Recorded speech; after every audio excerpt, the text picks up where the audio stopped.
If you have never heard of the congressman from Louisiana or his role in efforts to overturn the results of the 2020 election, or his extreme views on abortion, or his crazy views on medical care for young trans people, for instance, don't worry. Here is a brief introduction.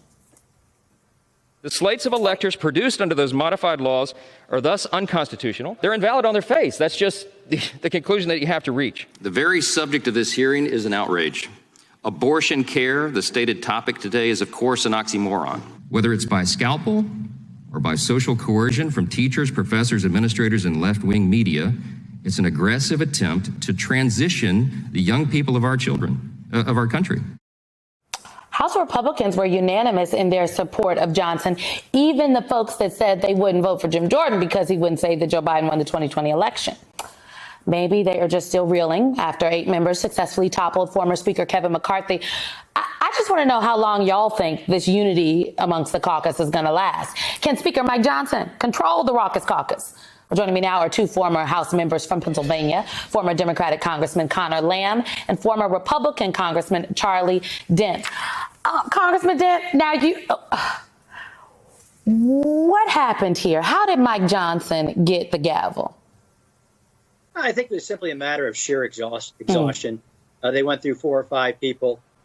Johnson came in without a whole lot of enemies, not a very well-known entity, outside of his own conference.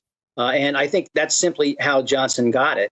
Not that he was the preferred choice, as you just pointed out in your lead up. His positions are very, very conservative on issues like abortion rights, on LGBT, and certainly the role he played in the 2020 election. So I'm sure the Democrats are salivating over where he stands. But frankly, it was all about exhaustion. I don't think they wanted any more fighting, and they just settled on Johnson. And they're just going to hope for the best, knowing that the Democrats are going to spend a lot of time and money now defining Mike Johnson in ways that will not help Republicans in many of those swing districts that Biden won.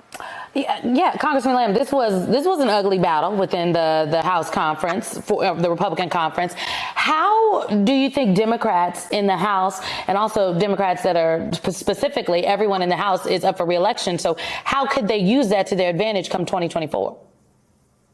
I think there's a few ways, some visible and not visible.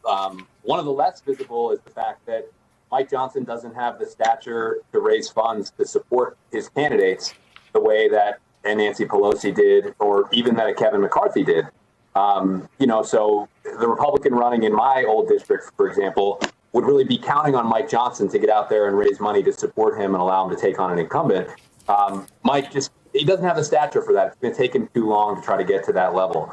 I also think he has no experience or qualifications to be in this job. So he's going to screw it up. And those screw-ups could end in a government shutdown. They could end in a lot of embarrassing things for House Republicans the way they have all year.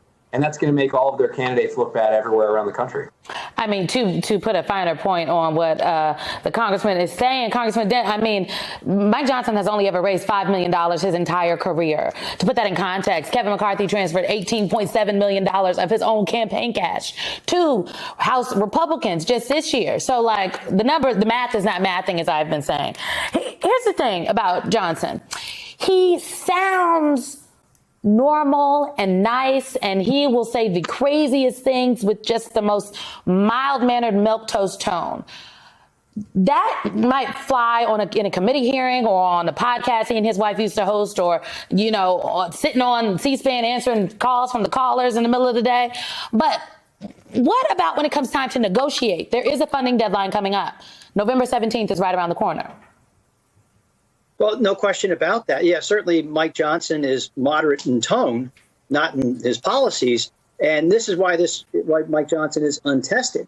He really hasn't been part of these negotiations, and not the type of guy who would ordinarily be supportive of these types of agreements. So he did support the debt ceiling agreement. He did not support the recent continuing resolution. So we'll see if he, over these next few days, simply tries to accommodate the hard right within the House GOP conference as the clock ticks towards November 17th. Because I think he's a smart guy. He knows that he must cut a deal, and he must cut it fast, and he's going to need Democratic help. The question is, when will he discover that? And I think will it before or after a shutdown? And on the fundraising point that you mentioned, one of the great challenges for him will be the Congressional Leadership Fund, or the CLF, which was really the super PAC for House Republicans, known to be associated with Kevin McCarthy.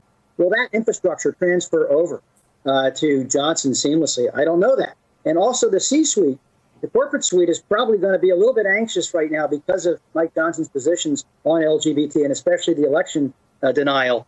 That could be also a hindrance to him on the fundraising score. I mean, he was a cheerleader for election denial. Congressman Lamb, I have just a short amount of time left. What do you say to Democrats out there who are seeing statements from members of Congress, from the president, saying they're willing to work with Johnson after they're hearing all of these crazy things about him? What do you say to folks that are like, see, this is what's wrong with Congress, this is what's wrong with Washington? Well, in general, I found that even our Democratic voters send us there to do our job. They expect us to pass bills, and they definitely expect us to keep the government open. So I think Leader Jeffries and the White House have been doing a great job of both speaking about their values. You know, they're not speaking about bipartisanship or compromise in isolation. They're saying that they want compromise and bipartisanship for the purpose of enacting our values, which are simply keeping the government open so that we can do all the jobs that people need and funding Israel and the rest of it. So I think they're doing a good job. Former Pennsylvania Congressman